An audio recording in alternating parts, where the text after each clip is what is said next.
What is going on, everyone? Welcome back to the channel. Today we're in Lexington, Massachusetts. And in this video, we're going to be showing you the real life locations of the battles of Lexington and Concord. So this is called Lexington Battle Green. We have a lot of stuff to visit. We have the Battle Green to the left here coming up. We have Buckman's Tavern. So many stories about that coming up. And where we're going to kick things off first is right here. So in the early 1770s in Boston, there's a lot of tension going on between the colonies and Great Britain. We see the Stamp Act, we see the Boston Massacre, where British soldiers kill local Bostonians. All this tension was building. So obviously soon it was going to come to a clash. And that clash would happen, and it would all start right here in the town of Lexington, Massachusetts. Ladies and gentlemen, what we are looking at right here is a statue of a colonial militiaman patiently waiting for the redcoats to arrive. He's been tipped off that they're on their way. He's standing up for his hometown, his country, his state of Massachusetts, what he believes in, his own liberty, and he's patiently waiting to stand his ground and do or die against the British Army. On April 18th or 19th of 1775, the word gets out that the redcoats, the British Army, is heading towards Concord. What's going to happen next is Paul Revere and the Colonials are kind of all in the area, and they're going to head right over to Lexington, and they're going to gather right here at Buckman Tavern. This is pretty much a little headquarter tavern for the militiamen. Now, Buckman's Tavern is available for tours. We're not touring it today. If you do come here and you do want to tour it, what they do show you inside is actually pretty cool. It's like a coat, a vest worn by the one and only John Hancock right inside this building. I'm gonna go see if I can take a peek inside. Oh, this is so cool. Yeah, I could see. You could somewhat see inside. A little bit. It's cool to know that this was their meeting place, and Samuel Adams and John Hancock were hiding out in here. All right, so still right next to Buckman's Tavern, I know there's a monument right over here at this rock that's pretty cool. Let's go check this out. I thought so. In honor of Prince Estabrook. This is pretty cool. So Prince Estabrook was a slave who lived in Lexington at dawn on April 19, 1775.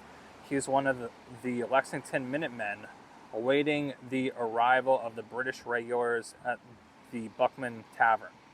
In the battle which followed, Prince Estabrook was wounded on Lexington Green. Through circumstance and destiny, he thus became the first black soldier to fight in the American Revolution.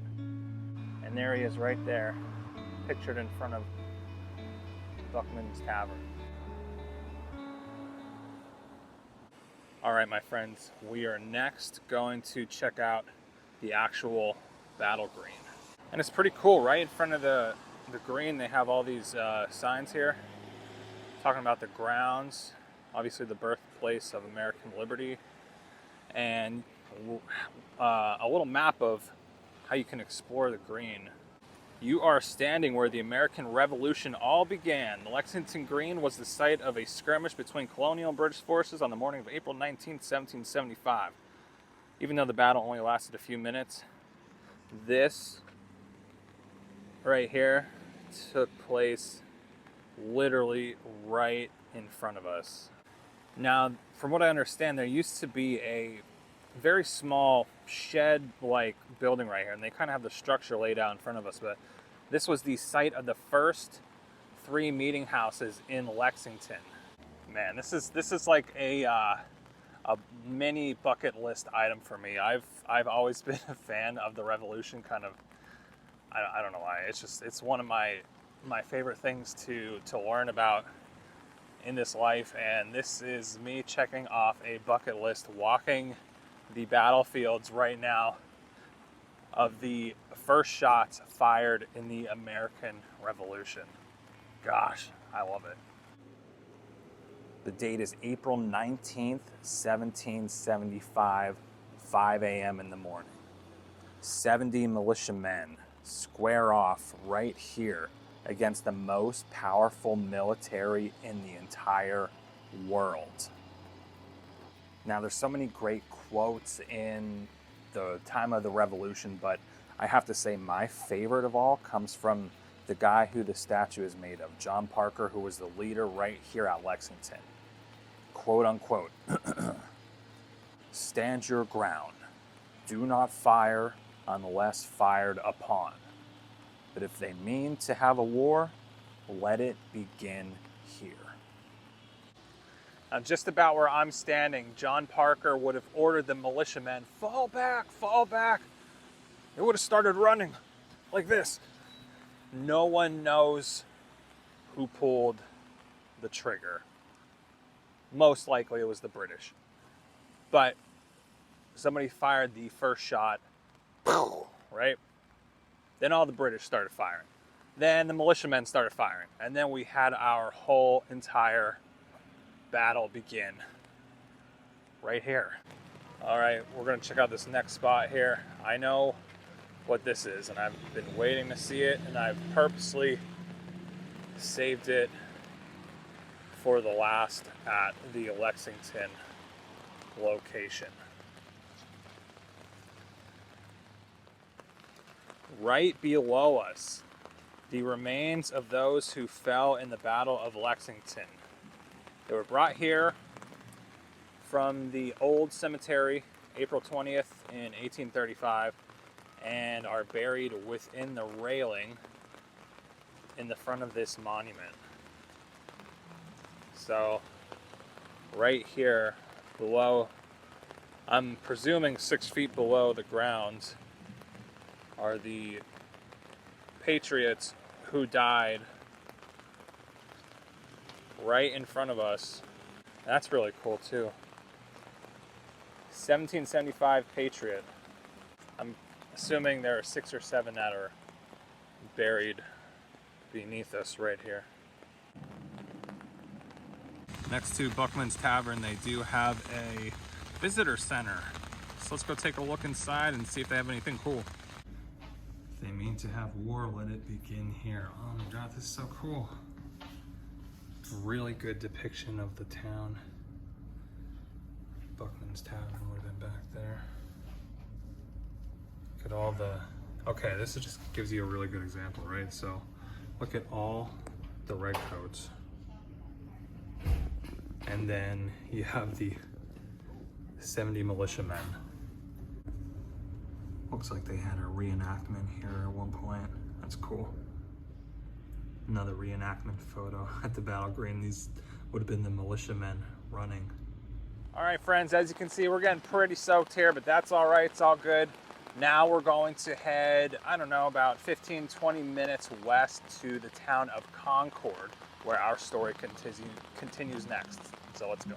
We have arrived in Concord, and as you can see, I've switched over to my raincoat because it's still raining, as it's going to be all day. But now we've just parked at the North Bridge Visitor Center parking lot, and we have a walk through the woods to the famous North Bridge. Obviously, the British and the Patriots duking it out at the North Bridge. We have a little bit of a walk, but that's fine because y'all are coming along with me in the rain on this cool New England wet day. There we go, 400 watched and waited. This is pretty cool. On this field, the Minutemen and militia formed before marching down to fight at the bridge. Wow.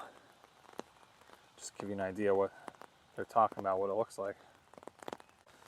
So yeah, it does look like we got to walk a bit. North Bridge, quarter mile. Let's go see what's at this overlook. And this is called the Overlook. Oh my gosh, there's the bridge. Obviously we'll get closer, but there is the famous North Bridge where everyone would quote unquote say the shot heard around the world. Common misconception that that was over in Lexington.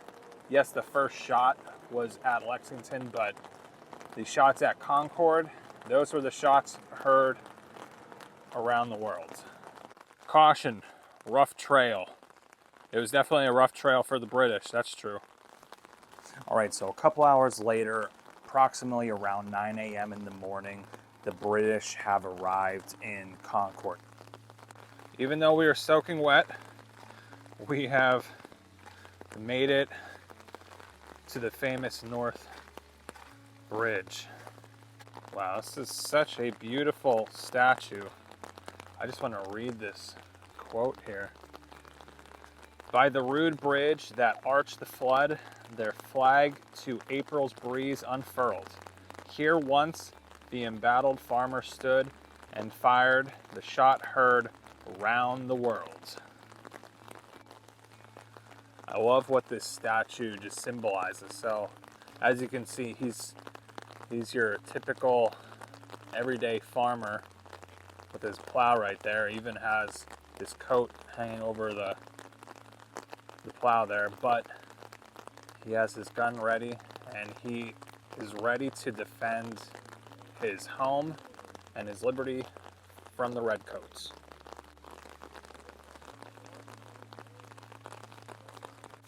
So we are on the American side and we are going to walk the bridge, the famous North Bridge.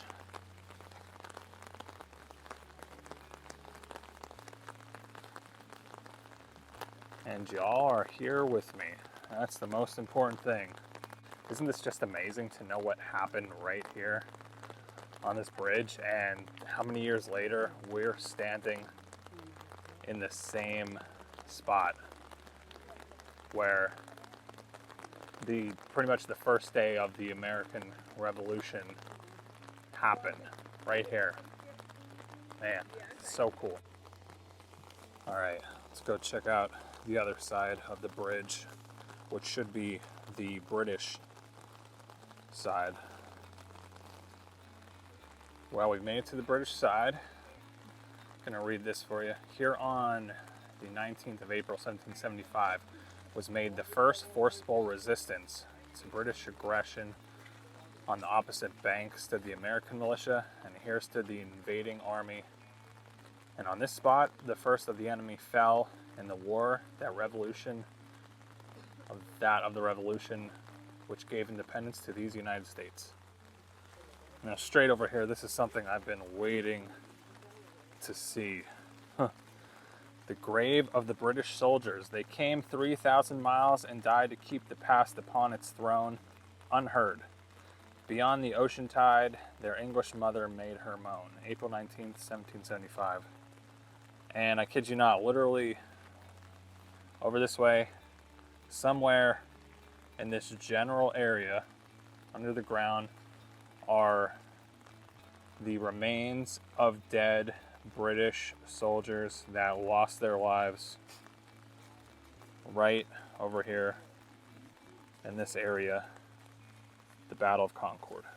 As we're walking now away from the bridge, technically heading back to Boston, this would have been exactly where the British would have headed pretty much after this battle. Now, the problem for the British was by the time they got here, the militiamen from the neighboring towns and this and that have gathered. So their numbers increased, 2 or 3 or 4 times. So the British weren't expecting that, right? And when they got here, they duked it out, right? And then this was the first place where the Americans, the Patriots, really showed the force and the power. And that's what caused the British to actually be the ones to retreat. And they were running back to Boston. Now, as the British are running this way back to Boston, now keep in mind, this is not their home, this is not their country. They have no idea the land, the lay of the land, where everything is. They just know the general direction heading back to Boston. Where the militiamen, this is their hometown. They know the woods, the hiding places, the trees, the rocks, and the militiamen pretty much chased the British all the way back to Boston. And kind of like if you ever seen the movie The Patriot with Mel Gibson, they kind of do that along the way. They hide in the trees and hide out, and they kind of pick them off as they go back. Obviously, we know what happened, and we know, you know, the Patriot cause is, at the end of the day, what wins the battle and our freedom as American citizens. But you have to feel bad for the British soldiers. I mean, a lot of these guys were 20, 21 years old, sent over here, you know, by King George III and Parliament to pretty much, you know, come over here and die at such a young age. And then, like we just saw the gravesite, you know, their bodies didn't even return back to their loved ones. They're in the ground here where they passed away. It's pretty sad. Well, everyone, that's going to wrap it up for this video. If you like this type of content, please check out this video or that video at the top. Otherwise, like, subscribe, comment, and I'll see you all in the next video. Take care.